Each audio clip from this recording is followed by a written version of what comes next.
You, John Fitzgerald Kennedy, do solemnly swear I, John Fitzgerald Kennedy, do solemnly swear that you will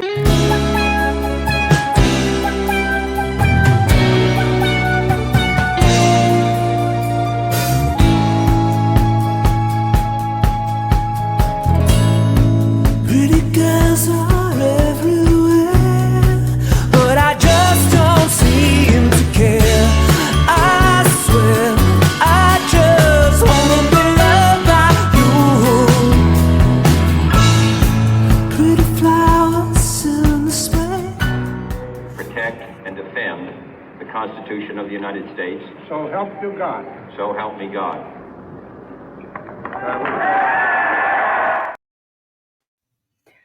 Welcome back, Tarot fam. So we're going to do something a little fun today for members only. So if you're a member of my channel, you're getting to see this. If you're not a member, you're out of luck. You're not going to get to see it. So I'm reading this amazing book by J. Margolis. It's called The Murder of Marilyn Monroe, Case Closed. And in this book, he asserts that there is lots of evidence. He provides evidence that Bobby Kennedy was in Los Angeles and specifically in Marilyn Monroe's house. So I'm going to link the book down below so you guys can get it. You all know I like to read and listen to Audible at the same time. So I'll put both of those links there for you. It'll be an Amazon link for you. But I think it's very interesting that the sources in this book say her house was bugged by Jimmy Hoffa, the mafia, the Kennedys, all kinds of people had the house bugged. So much that when a buyer purchased the house and they did some renovations, they found bugs everywhere. They found the house was wired for sound. Really, really tremendously awful. Now, in recent history, this particular property was almost torn down. It's a very small house in the Brentwood area, and it's tucked up into the hills. When I lived in Los Angeles, I never went there. I never drove past the house. It's a cute little house. I think it's a 3 or 4 bedroom house with a beautiful pool, but there's also a guest house down. Yeah, I think you have to go down some stairs, and it's like kind of tucked in the bottom of the property. So apparently the night that she died, there were 2 gentlemen with Bobby Kennedy there. Peter Lawford was there. Peter Lawford is interviewed by Jay Margolis as well in this book and is lamenting his involvement in this, and it pretty much ruined the rest of his life. So I don't know if I want to give all the details away because it really is such a good read. But essentially, they engineered this because she was going to have a press conference on the following Monday and was going to reveal her involvement with the Kennedys and kind of blow up the Kennedy Camelot. She was allegedly taken care of. And then it was made to look like it was self-inflicted. So on the recordings that have been heard by sources in this book, they were allegedly Bobby Kennedy was yelling at her, "Where is it? Where is it?" They were looking for the book. He was rifling through her things. She was fighting with him. It's a whole scene. And they were even down in the guest house with the 2 big burly gentlemen looking for this book. Allegedly, again, the coroner, I'm just pulling up his name. I have all these tabs open. So allegedly, the coroner had actually seen the diary. He is the last one to see it, and he was also allegedly had to sign her death certificate under duress, are the quotations there, under duress. So I am wondering what happened. The funeral home was not very secure as well, because someone did go in and snap the picture, and y'all can go see that if you really want to. It's not a great picture. There's lividity on her face. Does not look very good. The crime scene photos are a little bit questionable, because in one she has her hand on the phone, and in another she does not have her hand on the phone. So it does look like there was some funny business going on in there. Kennedys were incredibly powerful at the time. Hollywood was working in concert with it. Let's see what we get. See if we can figure out where this red diary went, if it still exists, and if it's been destroyed. Let's go. We're going to pull up the cards. But as always, thank you for being here. It's my favorite part of the day. It's my first members only video. So let me know how I do. I'm trying to make them as juicy as possible. So I will pull up my cards. So we'll start with, what was the content of this book? Would this book, personal account, personal recollections, personal anecdotes, would this be as explosive as we think? The Hanged Man. We would have found out a lot about her involvement. I think she would have presented it as, this is what I was involved in, and it was very difficult and breaking my heart all the while. Promises broken, lessons learned with that hangman.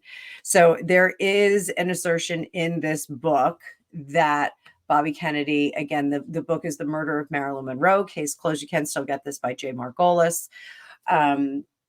Allegedly, Bobby had promised to divorce Ethel Kennedy and marry her. The Star. She saw no future with them. This also, because it's in the shadow self here, is indicative of some level of depression. I got 2 cards for that past position. Whoops. We're going to use them both. When they jump out like that, we use them both. So we have the 2 of Swords. This can be kind of a manic and not manic. You know what I mean? Kind of a back and forth. You know, we know that she did have some issues with her mental health. We know that she did have some issues with substances, that she was using substances to condition herself to feel better. Nebutal was like a big one. That was one of the contributing factors to her demise. But the 7 of Cups is the confusion of those 2 sides. So if she was experiencing some kind of bipolar kind of experience, it would have been very, very confusing and disconcerting. 6 of Wands up top. Now, prior to her death, she had actually signed $1 million contract for 2 movies. And I can't remember if the one was the last film that she did, but she was rehired for the film, her last film that she was fired from. And she had signed a contract for $1 million. She had $1 million contract. Did she need to make this exit? Also, there are rumors that she had agreed to marry Joe DiMaggio again. So somehow none of that really fit the bill. None of it really was working for her. Sad Squirrel. This is a toddler who is not getting their way and throwing a tantrum. She is throwing more than a tantrum at this point, but she is getting over it. Now she is more systematically and logically thinking about it. How are others seeing her? Others were seeing her as a fire starter. So was the concern about this press conference that she was going to unveil information? We'll go and we'll look at that a little bit more. 5 of Swords. The fear is that this would cause a whole kerfuffle and would affect the Kennedys and the country's leadership. Outcome, boom, the Chariot. They had to stop her from moving in that direction. So we've got dreams not fulfilled, Chariot stop. This is a hard stop. She had what she needed to start this fire and to create a ruckus. They had to stop it. So I'm going to say, yeah, we had some involvement there. So let's take a minute. Let's see. How did she feel about finishing that last movie? What was her disposition there?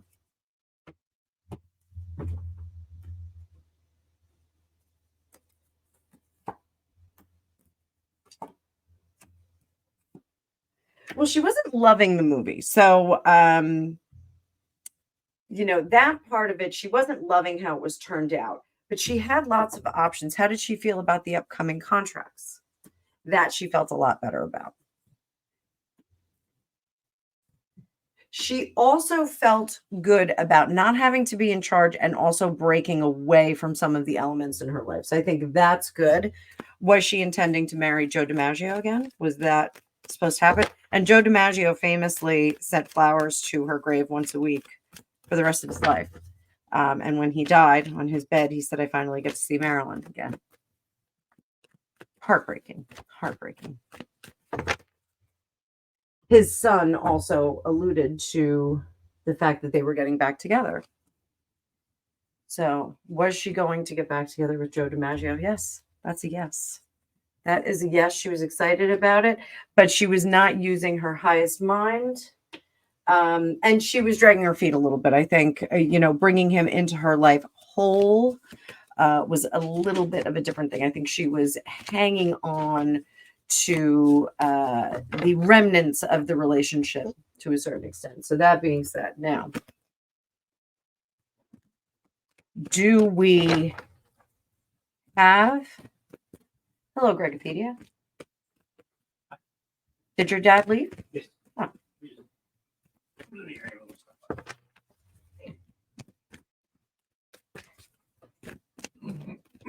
Do we have a diary at this point in the house?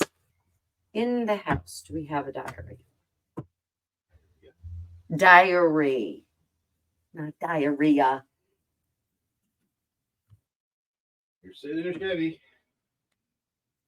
And your pants are kind of heavy? Don't ruin my video. I don't think the diary was in the house at this point. In the main house, let's say the main house. So, is our diary in the guest house?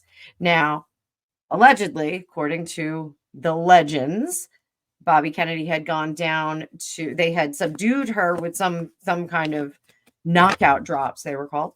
And they were down in the guest house rifling through a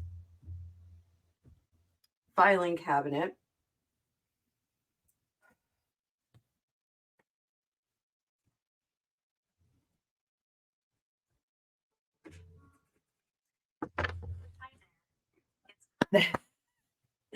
So they weren't doing so well looking for it initially. I think they got an inkling of where it was eventually. So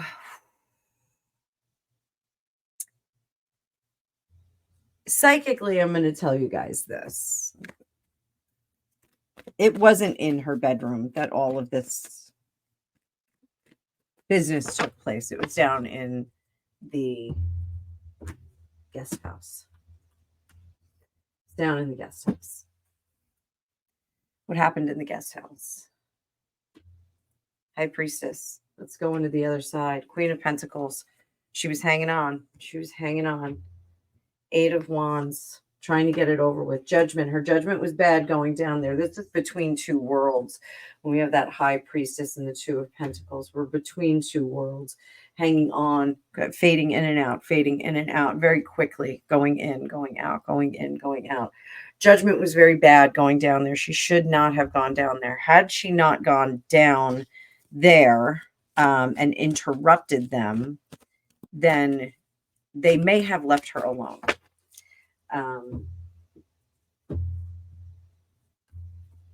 Would she have survived had she not interrupted the search? No, taking it back. Nope, no mercy. They had no mercy. Knight of Swords, King of Swords, Six of Pentacles in reverse. Everybody's in reverse. No mercy. This was a mission, Now that Empress card is very interesting because this is the outcome. The outcome is they took care of her. Now, do I mean take care of her like in the mafia sense? I think they were very gentle with her once they got to the point that they needed to. The Hierophant. Something spooked them. They were spooked out by the situation. I think they were spooked out because she wouldn't shut down. I think they were very spooked out by that. It was like she kept going. So allegedly they called Dr. Greenson, her psychiatrist, who allegedly was also having an affair with her. But she wouldn't shut down. We have the World card and the Empress. The Empress gives life. The Empress is a fighter. This Queen of Pentacles is a fighter.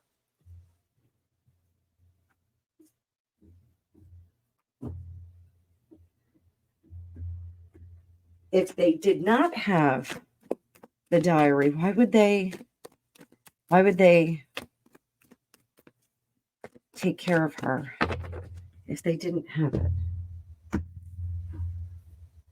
One of them ran up the steps, and I think that was Bobby. I think Bobby ran up the steps and went back to the main house and was going through things. There wasn't a lot there, though. There wasn't a lot to go through. There's something about the closet. There's a very small closet in the house. It's like one of those square closets. There's something up top, and I think it was in there. I think there's something in there. But then how does it get to the coroner's office? How does the coroner see it? Because he was there. So, all right. Did Bobby go up to the house? Did he go up to the house? The hermit. Yes.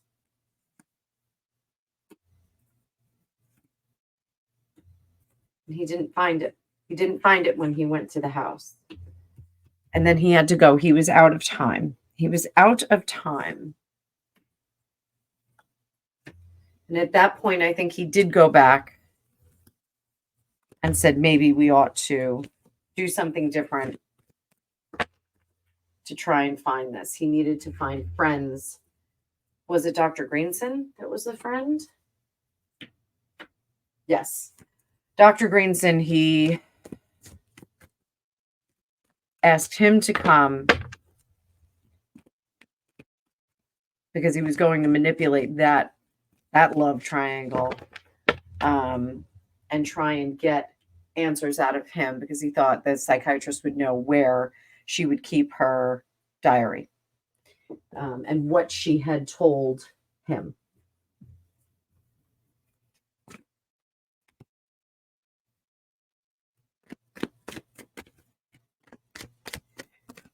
Who wanted her dispatched? Was it Bobby or John?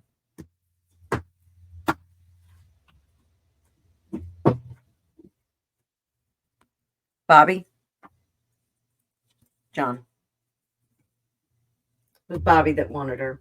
John said we need to do something about this, but I think it was Bobby's idea. Sorry, RFK Jr. Sorry about that.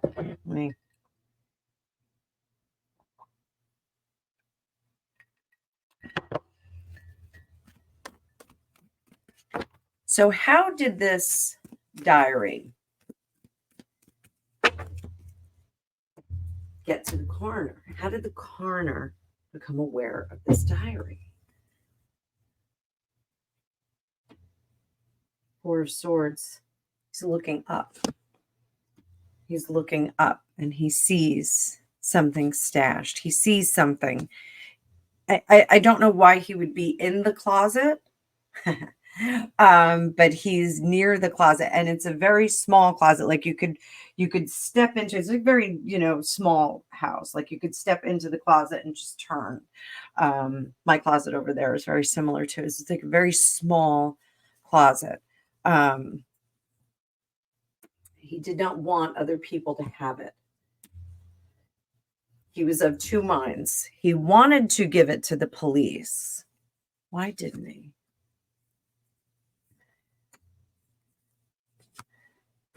he didn't want to give it to the police until he was sure that it would be okay.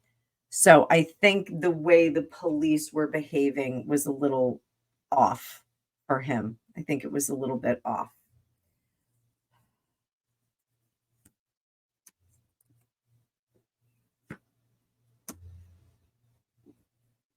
He doesn't take it with him.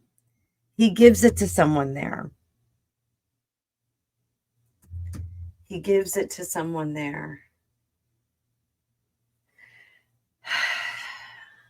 So Pat Nukem, let's talk about Pat Nukem and the housekeeper Unice. Pat Nukem was a friend. And Unice, I just want to look up her name real quick.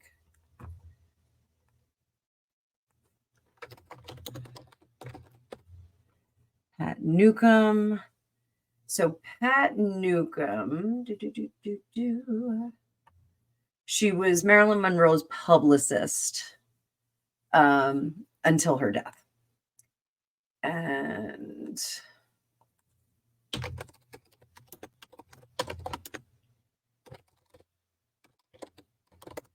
Marilyn Monroe's housekeeper was Unice Murray. Unice Murray. I actually am kind of shocked. Marilyn Monroe would have been 98 this year. 98. She would have been old. Very old. So Pat Nukem. Did Pat Nukem take the book?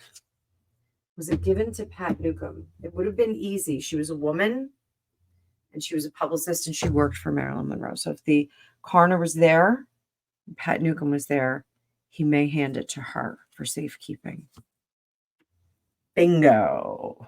Pat Nukem. Bingo. Bingo. What did he say to Pat Nukem? I'm not sure what to do with this. I think it does need to be hidden. Hang on to this for safekeeping and don't tell anyone about it. Don't tell anyone about it. So we got, again, the Hanged Man and the Sad Squirrel. She would want you to take care of this. In her death. In her death. Death card sometimes, we are talking about transformation. So Pat Nukem took the diary. Pat Nukem had it. Let's follow that yellow brick road. Now I got to go down this rabbit hole with Pat Nukem. Let me go back to the Pat Nukem page. She later worked for Barbra Streisand, Natalie Wood. Ooh, she worked for Natalie Wood too. She assisted Robert Kennedy in his campaigns as well. She founded the Pickwick Public Relations Agency and became vice president of the motion picture production at MGM in 1985. She was married to Gareth Wiggin, a producer who died in 2010. Is she still alive? She died in 2010. She was born in 1930.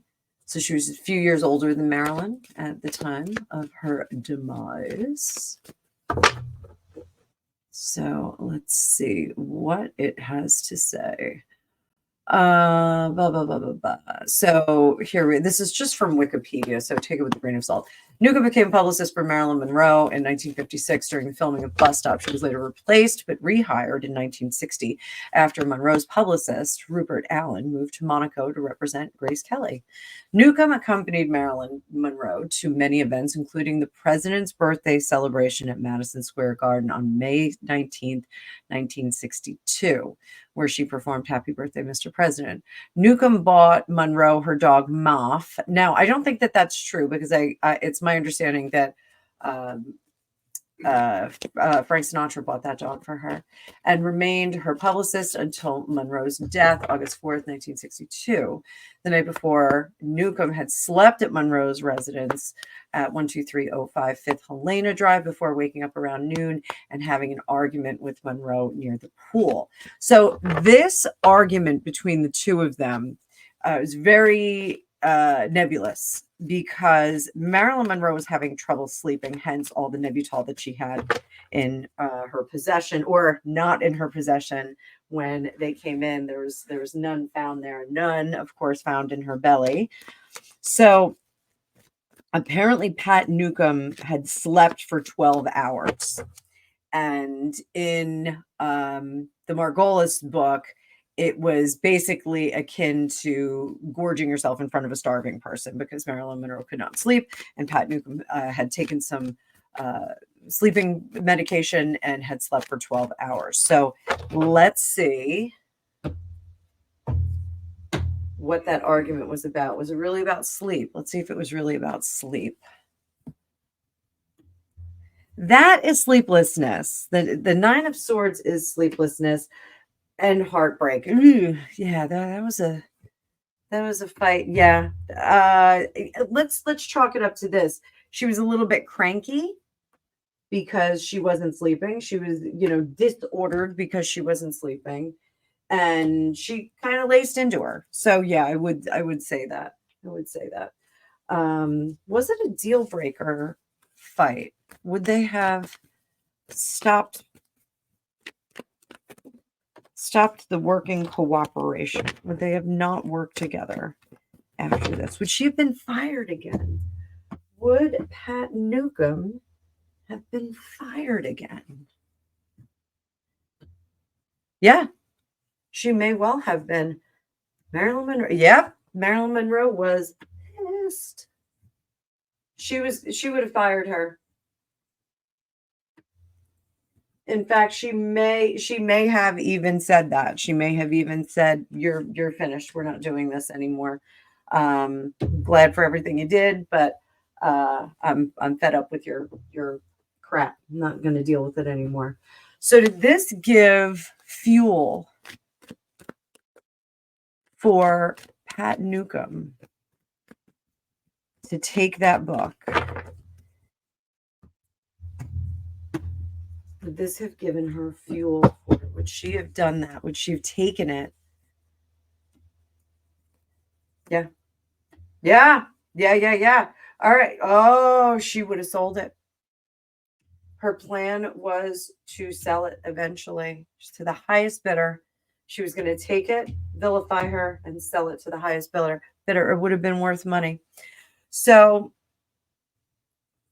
I think that is a plausible situation. I'm going to do a remote view on this too, guys. So I will probably make that members only for my members. Thank you so much for being members.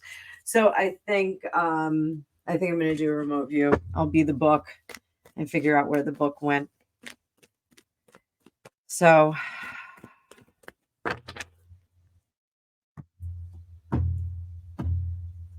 yeah, why not? I can do it right now.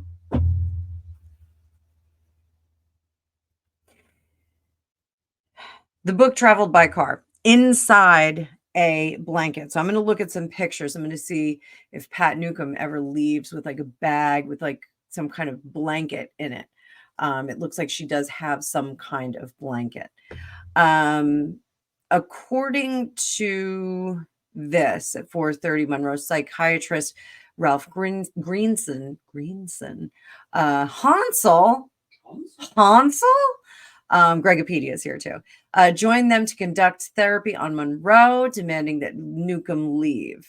Though it is uncertain what time Nukem learned of her client's death, she arrived at 12305 5th Helena Street early the next morning. She shouted, "Keep shooting, vultures," toward photographers who, aware of the death, stood behind the gate that blocked them from Monroe's driveway. Following the outburst, she was fired by her boss, Arthur P. Jacobs, and attended Monroe's funeral on August 8th.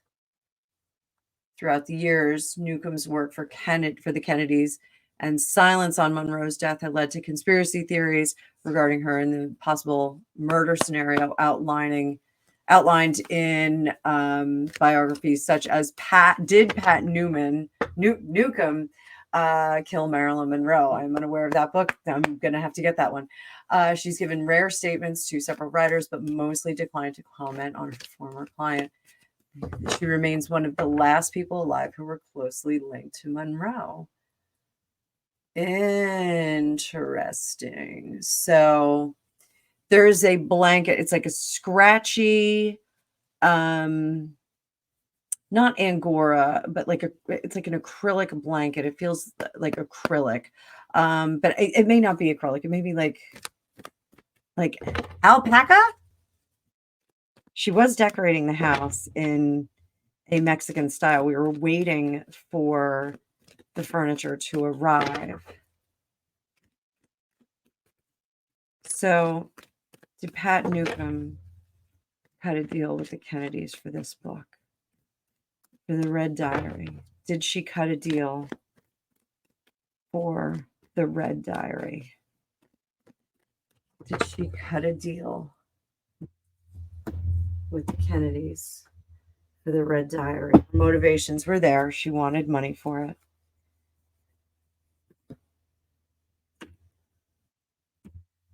Work.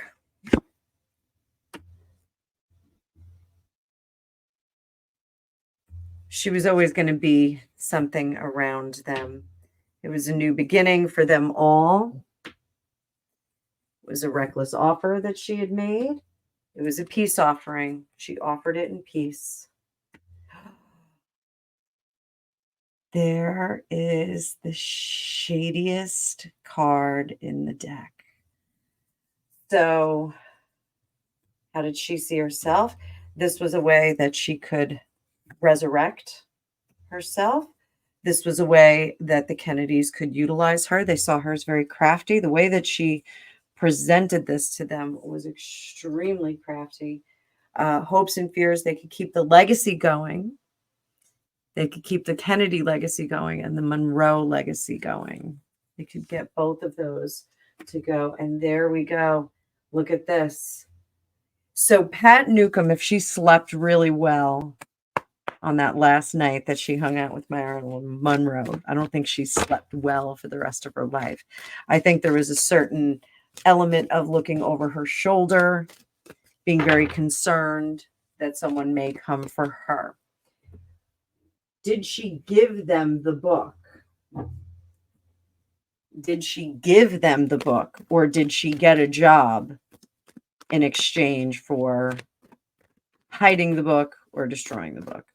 Did she give the Kennedys the book? Did she give it to them? I don't see why she would. She lived to a ripe old age.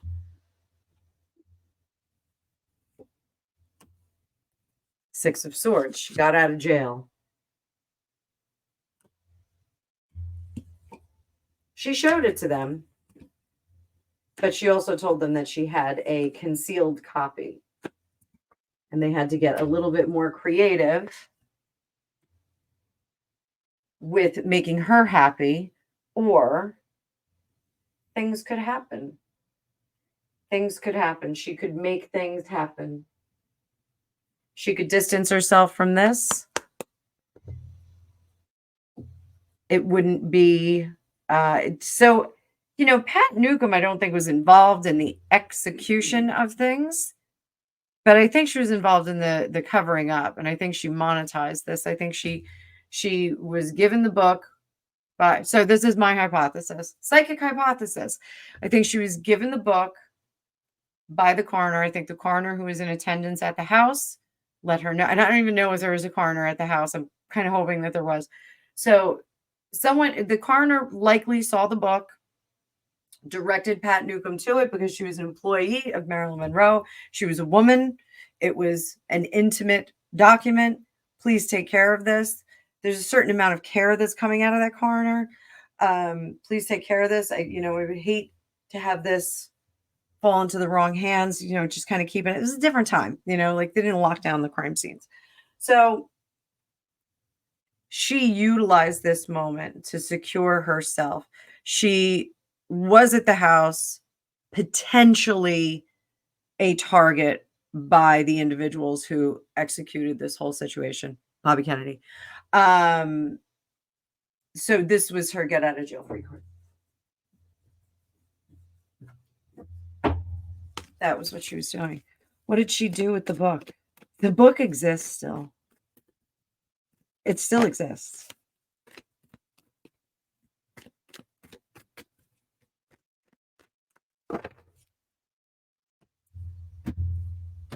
It's locked away. It's in a safe. It's in somebody's safe.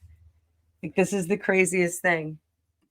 It's locked away in somebody's safe. They are not to open the safe for a period of time. You have to wait until all of the players are gone. I think pretty much all of them are. I mean, Ethel Kennedy's still out there. It's hidden. It's hidden. It's in a safe. This is something that's going to show up at like a farm auction. Someone's going to sell this safe eventually, and it's going to show up at a farm auction, and the provenance is going to be questioned. There's something about 100 years. 100 years, it will be revealed in 100 years from the time she either passed away or from the time of her birth. Like, we're eclipsing the amount of time that she would be alive, and that people would be culpable for it. People would be responsible. I think some of the police officers are still around. I think some of them are still around, but it was only 1962. It was not that long ago. So if you were 20 years old in 1962, I mean, you're still with it. So wow.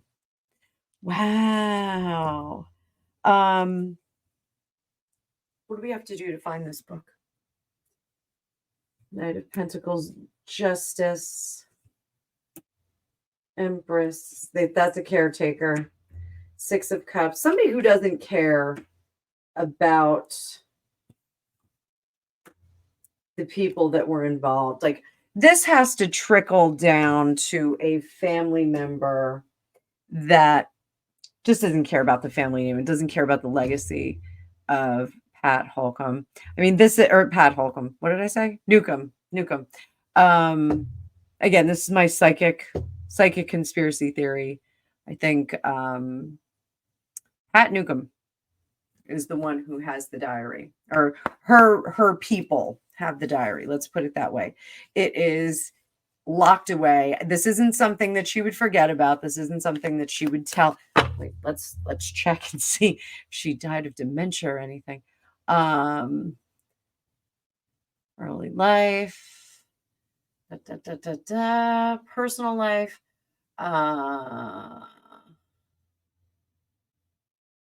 Let's see. I'm going to look up, what did Pat Nukem die of?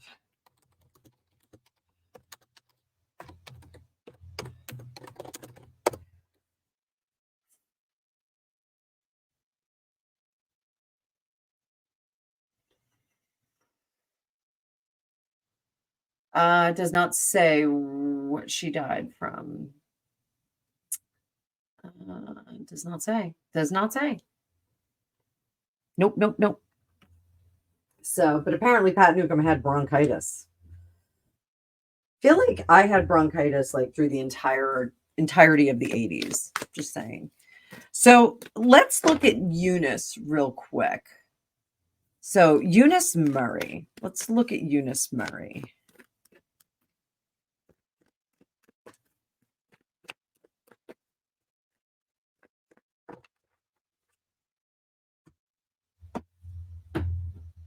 I think I'm going to still do a coordinate remote viewing on this, because I feel like the book is inside a locked metal box. It is definitely inside of some kind of safe. It's locked away. Unice Murray, what did she know about the book? What did she know? Ace of Cups. She did not like that the book was handled. She felt like it should have stayed in the house. Book should have stayed in the house. Here, I think she might have had her own ideas about it. Back here, too bad, so sad. Up here, she knew about the fight with Pat Nukem, so she didn't think that it belonged with Pat Nukem. She disagreed with it being handed over. So was she angry with the coroner? Yes, she was angry with the coroner, and she felt like she should have gotten it. It should have been given to her. What would she have done with it? What would Unice have done with it? Unice would have sold it. She would have sold it. That would have been, unfortunately, this is, I think, a document that anyone would sell. Like, I think it's a rare individual that would not sell that. I hate to say it. I hate to say that. Hang on.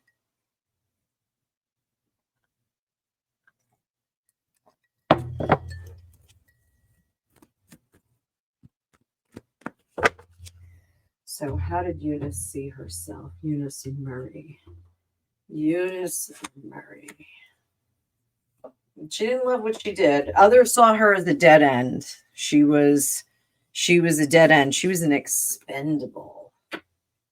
Hope was that she was just going to keep her mouth shut. She was a domestic, but she created more questions. So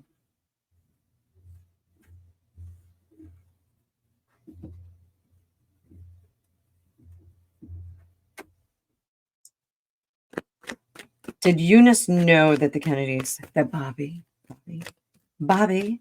did Unice know that Bobby was looking? Did she know that?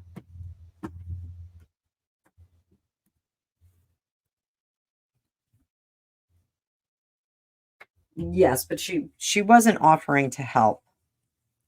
She wasn't offering to help.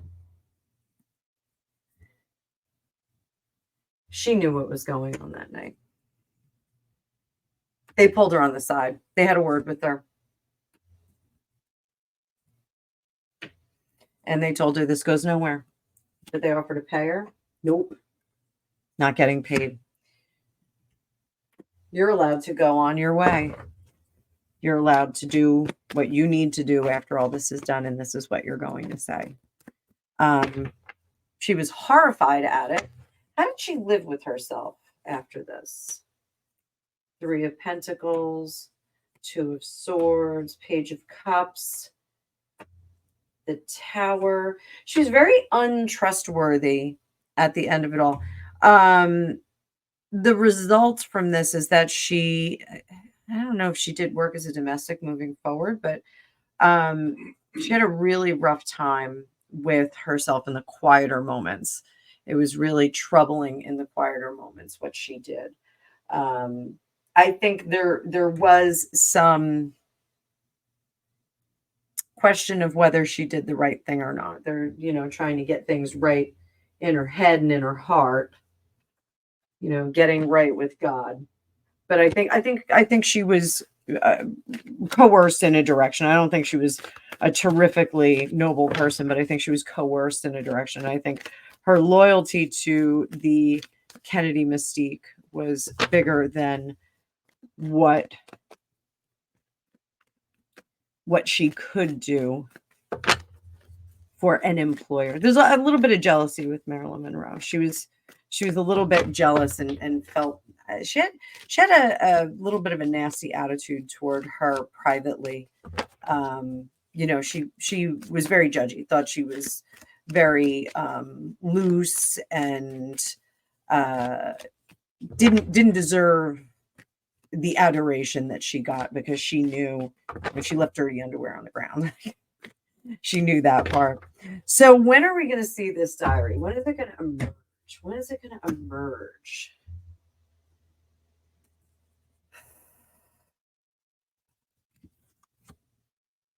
I'm getting like 2086. So I'm probably not going to see the emergence of this. 2086.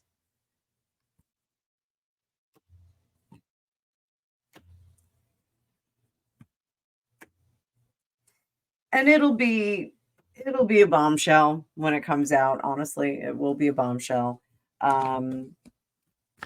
It's going to take the Monroe legacy in a different direction. I think she's going to become less of a goddess and more of a We have this idea of her as a broken person, as someone who was taken in a lot of different directions, from the system, from her mother's mental health issues. But I think we're going to see a more unvarnished version of her. I mean, perhaps it's going to be, well, I don't care if they have 11 kids. Or 10 kids, however many kids Bobby Kennedy had. I'm going to be the next Mrs. Kennedy. I don't care about Jackie. I don't care about the country. I'm going to do this because this is my turn. I think we're going to see that. I think perhaps there is some validity to the relationship with JFK ping-ponging over to RFK, and then Dr. Greenson being in the mix and Joe DiMaggio being in the mix. I think toward the end of her life, there were a lot of blurred lines, and Unice Murray was privy to that, and as a result had a lot of opinions about Marilyn Monroe that were not so nice, not very nice. So we'll see this. My money's on 2086. I'm not going to be around for that. I don't know if any of you will. Some of you might be really young. Have any 90s babies on here? It seems like this book is sitting in a locked safe. It is a little bit I don't want to say soggy, but it's got some years on it. Honestly, it's already how many years ago did Marilyn Monroe? What's 1962? Let's do some math. Greg, can you do quick math? 1962? Yeah, how many years ago was that? It is 60. So it'd be 8 to 70. 68 years? 68. Is that correct? Something like that. Wow. That's a long time ago. So, So, yeah. Well, I think this is a long enough video for my subscribers and, not subscribers. You guys are members. You guys are members only. I have to get you jackets. So thank you. Let me know what you think of this video. This is going to be my first members only video. So nobody else gets to see it for a long, long time, maybe until 2086. No one else is going to get to see this for a while. So I hope you enjoyed it. I will see you all in the future. Thank you so much for watching.